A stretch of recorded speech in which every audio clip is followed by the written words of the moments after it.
I'm April Hebert. My podcast is called Think It Through, the Clearer Thinking Podcast. It's about critical thinking. It's designed to get people to start thinking about the way that they think, to show them all the things that can get in the way of thinking clearly. I talk about fallacies, cognitive biases, what constitutes good research, why arguments hardly ever turn out well. And I also explain things that people can do to overcome, or at least reduce, ineffective thinking.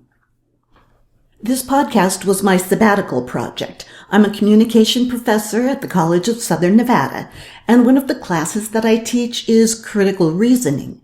It's kind of a philosophy class, but I tailor it more to comm and journalism students, so it's more focused on contemporary editorial and opinion writing.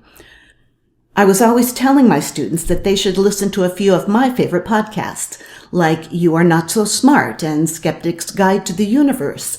Those podcasters would often talk about topics that relate to the things that we discuss in class.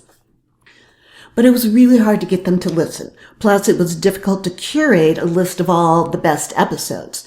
So one day it dawned on me that I could just make my own damn podcast. That way I could focus on exactly what I wanted to say it in my own unique voice, and then assign my students to listen to it so I'd have a built-in audience. So I wrote up a proposal to the sabbatical committee, and it was accepted. I spent the summer of 2020 putting it together and published it in September of that year. I'm not as consistent in publishing episodes as I'd like to be because I'm still a full-time professor, so that limits me. But I do continue to get episodes out there. It really is a labor of love. I call myself a solo format podcaster, even though I occasionally have a guest on, but it's not enough to call it an interview format.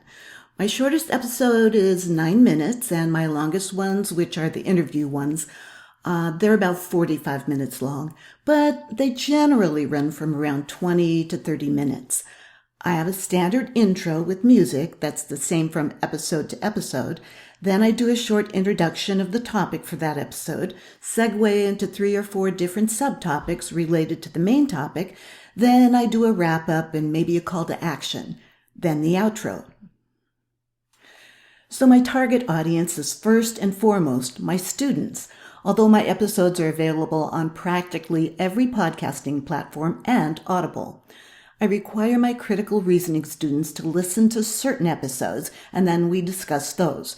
I've also found success with my interpersonal communication students listening to other episodes that relate more to topics we discuss in that class. My students seem to be generally impressed that I have a podcast. I think it makes me just a little cooler than the other instructors. I do have subscribers out there in the world, though. In fact, in lots of different countries.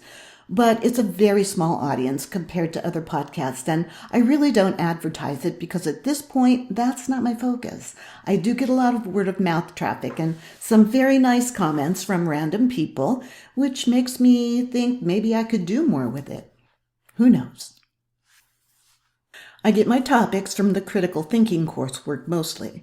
I'm working my way through the list of fallacies, so there's a lot to work with, and often things that happen in the news or in politics light up my brain and I'll think, ooh, that's a good topic. There's a lot of really bad and ineffective thinking out there. All you got to do is turn on the TV and you'll see it.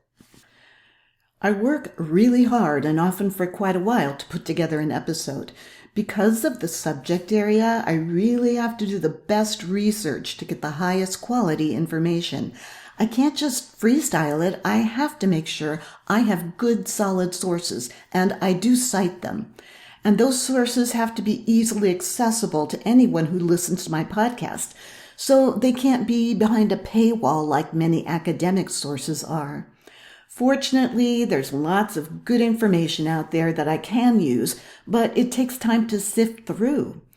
I write a full script for each episode, again, because it's important that I get my information right and verbalize it the way I want it. So yes, I'm reading, but I have lots of public speaking and acting experience, and I do my best to make my vocal delivery pleasing, not monotone or sing-songy. I used to have a pretty basic microphone and audio interface, and it wasn't all that great, and you can tell by listening to my first episodes that I really didn't know what I was doing, but I did it anyway. I've gotten a little better now, and I have a better microphone. It's a Samson G-Track Pro. The audio interface is actually built into it, so it's a pretty hefty thing sitting on my desk. Then I have my MacBook Air. I use Camtasia to record and edit. I've been using Camtasia to record my lectures for the past decade or so I already knew how to use it, and I really didn't want to try to learn anything else, and it's been perfectly fine. I do a lot of editing because I'm a mouth breather and I click my tongue a lot, so yeah, I tend to take that stuff out. But I'm pretty fast because I've got everything organized the way I want it, so it doesn't take up too much time. I haven't monetized my podcast yet, and I don't know if I will. As I said, it's mostly for my students anyway, but maybe once I retire, I can focus on the podcast, and then it might be the right time to monetize. We'll see. For someone just starting out as a podcaster, I would say do your homework. There are lots of meta podcasts out there that are talking about how to podcast, and those are helpful. When I was trying to figure out what to do, I found lots of advice on the internet. I use a hosting service called Buzzsprout, which is where my episodes are stored. I have to pay a monthly fee, but for me, it's worth it. They have lots of training videos and other resources that are very helpful. With YouTube now hosting podcasts, that's pretty cool. And frankly, if you have a YouTube channel, it's very easy to get started podcasting. So just go for it. That's my advice. I'll see you out there.